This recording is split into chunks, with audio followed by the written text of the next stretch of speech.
that LeBron James is at best the third option for this team offensively, behind Luka Doncic at number 1 and Austin Reeves at number 2, you mocked me. But now here we are, almost a month into the season. The Lakers are 7-2, playing really good team basketball.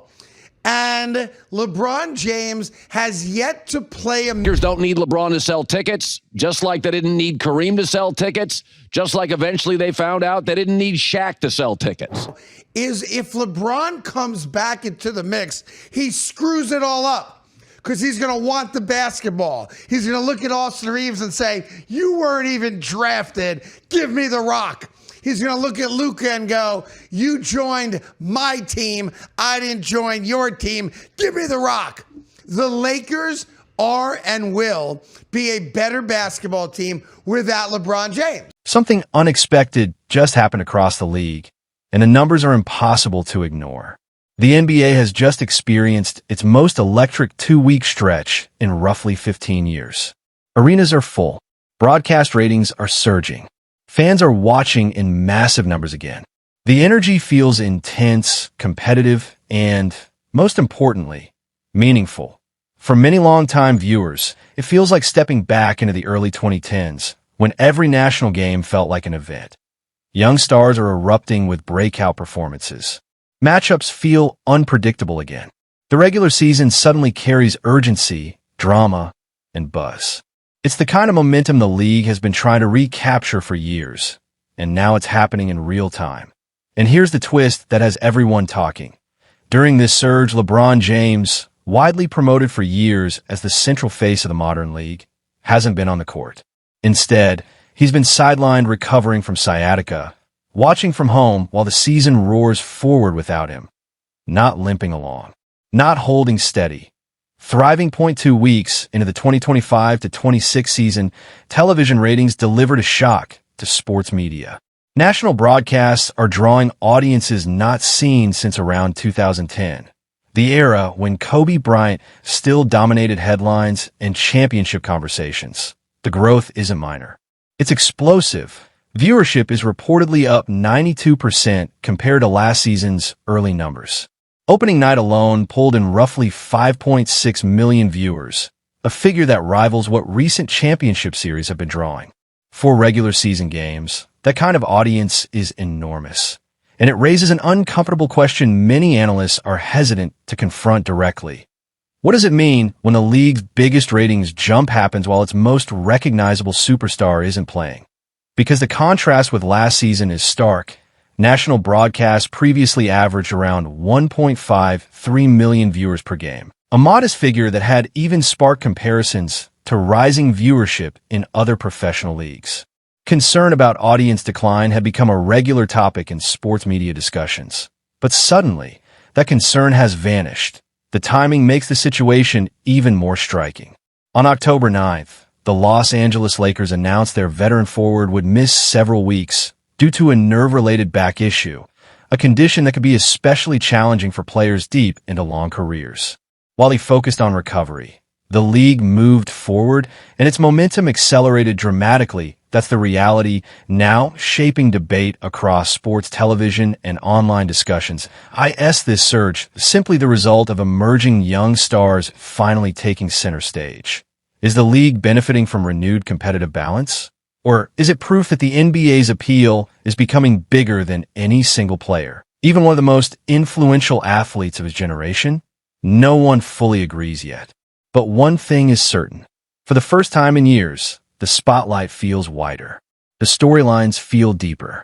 And the league's popularity, at least right now, is rising fast, with or without its most famous name on the floor. He's just old. Everybody gets old.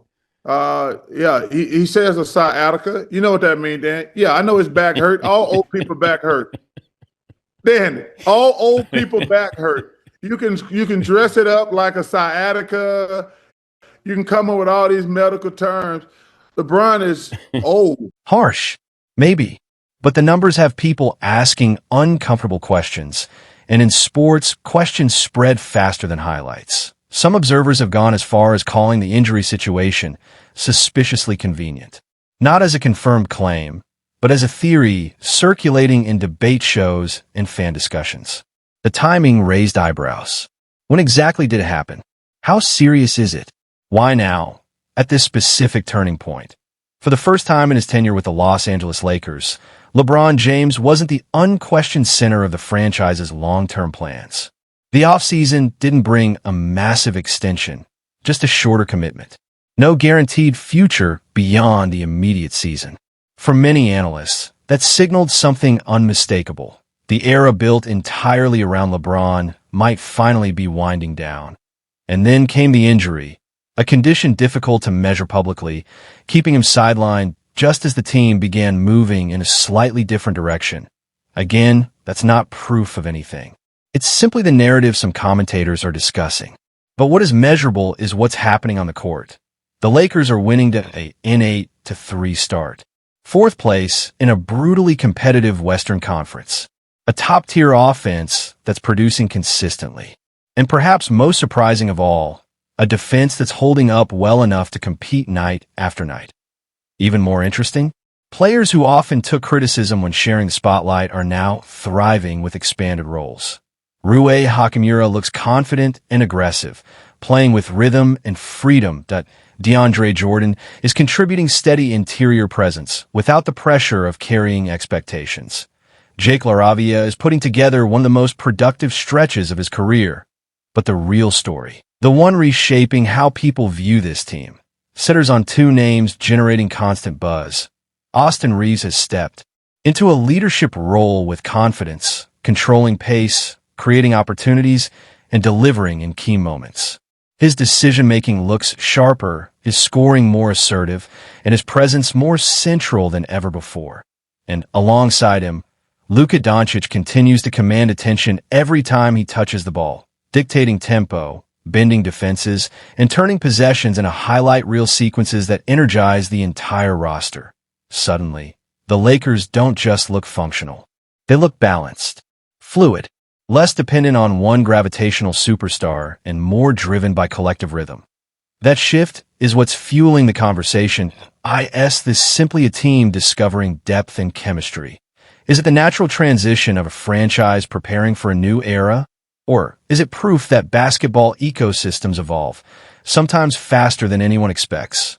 Whatever the explanation, one thing is undeniable. The story in Los Angeles isn't just about who's missing anymore.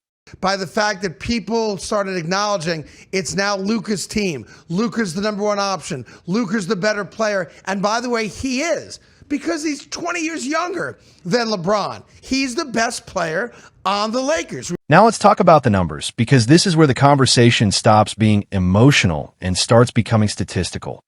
Austin Reaves isn't just playing well, he's exploding. 31 points per game. 9 assists.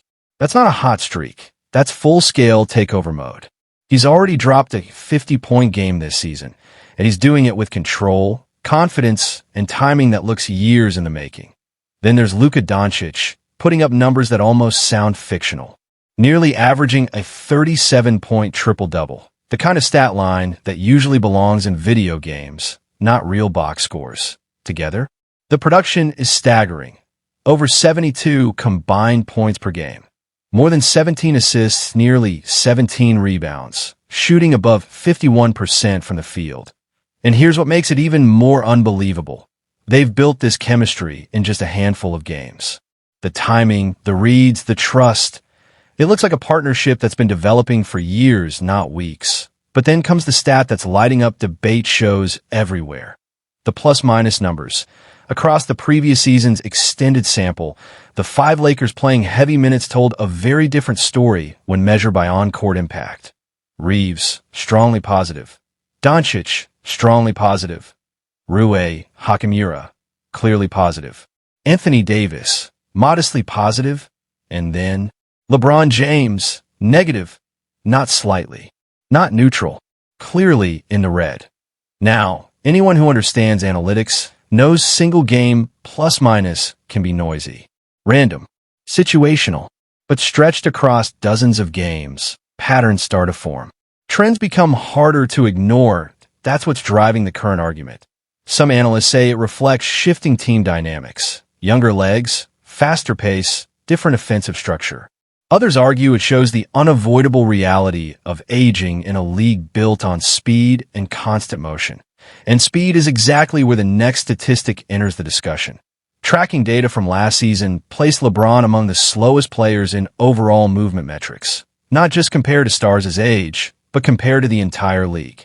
Offensive pace, defensive recovery, transition speed, all near the bottom of measurable ranges. Fans remember the moments that fueled the narrative, possessions where teammates scrambled back while he paced behind the play, defensive rotations arriving a step late, energy conserved instead of constantly expended.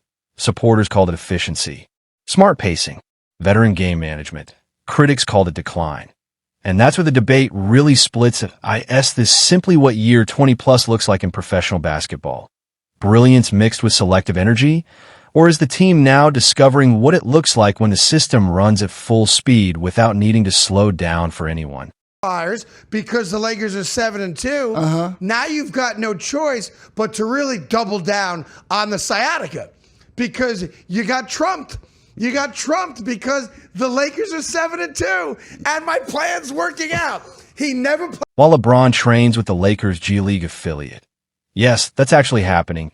The NBA is going through something unexpected, a revival.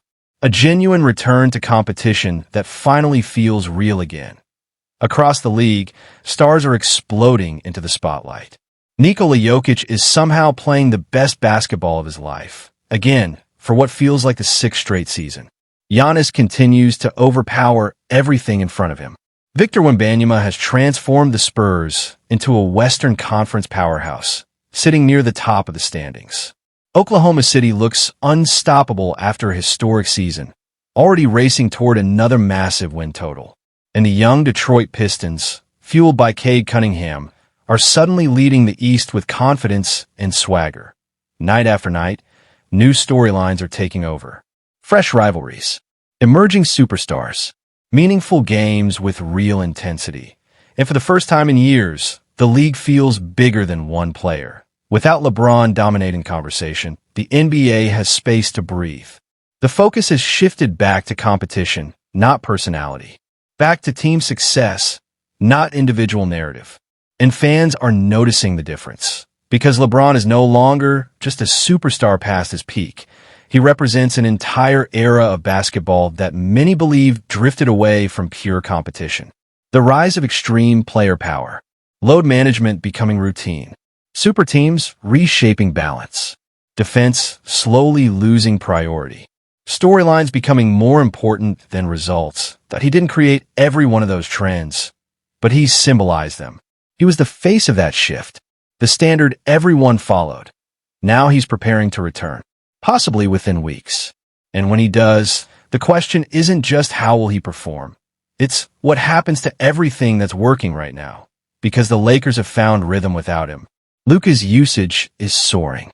Reeves is thriving with freedom. Role players have defined responsibilities.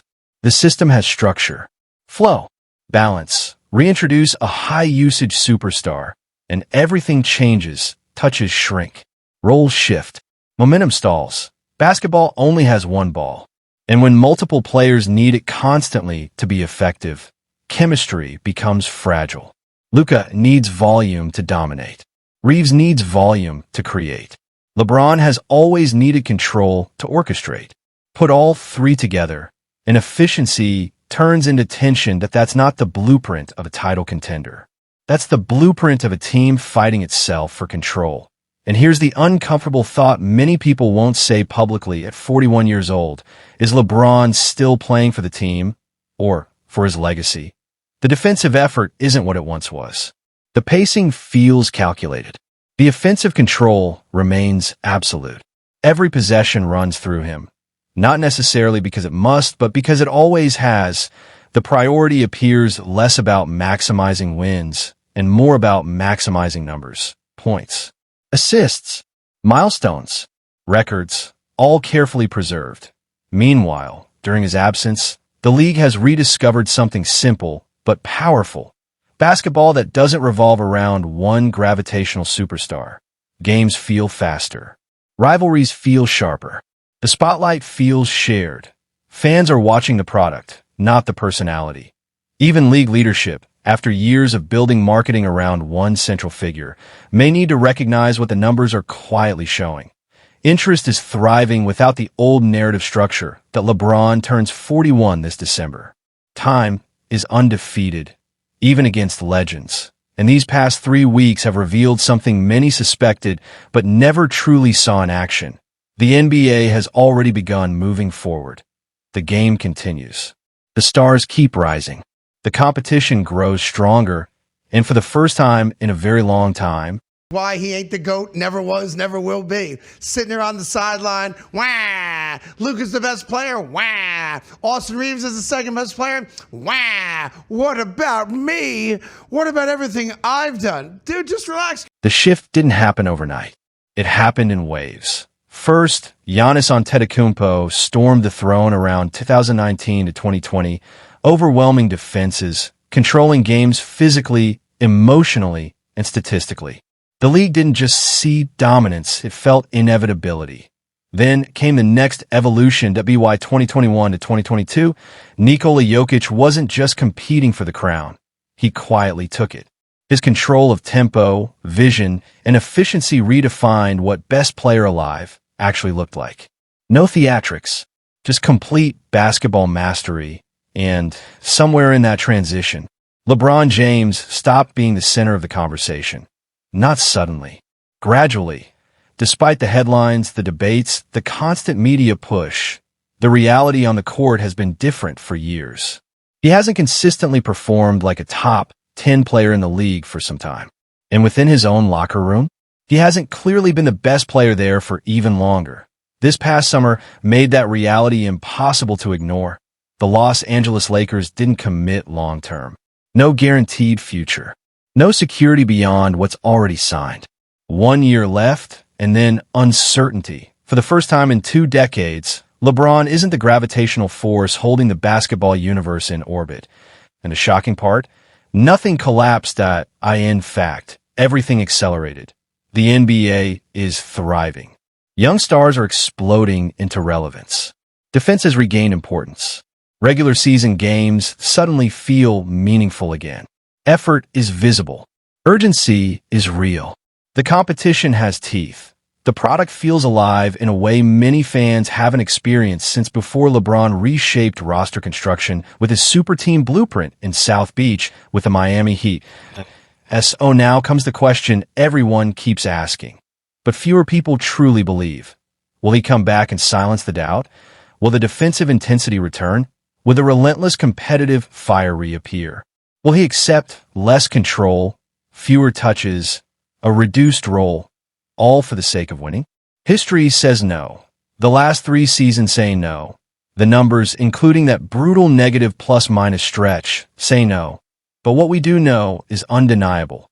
For 3 uninterrupted weeks, the league experienced a preview of life after LeBron. Not speculation, not theory, reality. And what did that reality reveal? A league that's healthier, faster, hungrier, more competitive, a product drawing its strongest ratings in over a decade, a game driven by many stars instead of one central figure. The NBA is moving forward. That part is already happening. The only uncertainty left is whether LeBron is ready to move forward too. Because when you look at the future of basketball, only one timeline truly matters now. And it's not the one centered on a 41-year-old working to reclaim what time has already begun to take.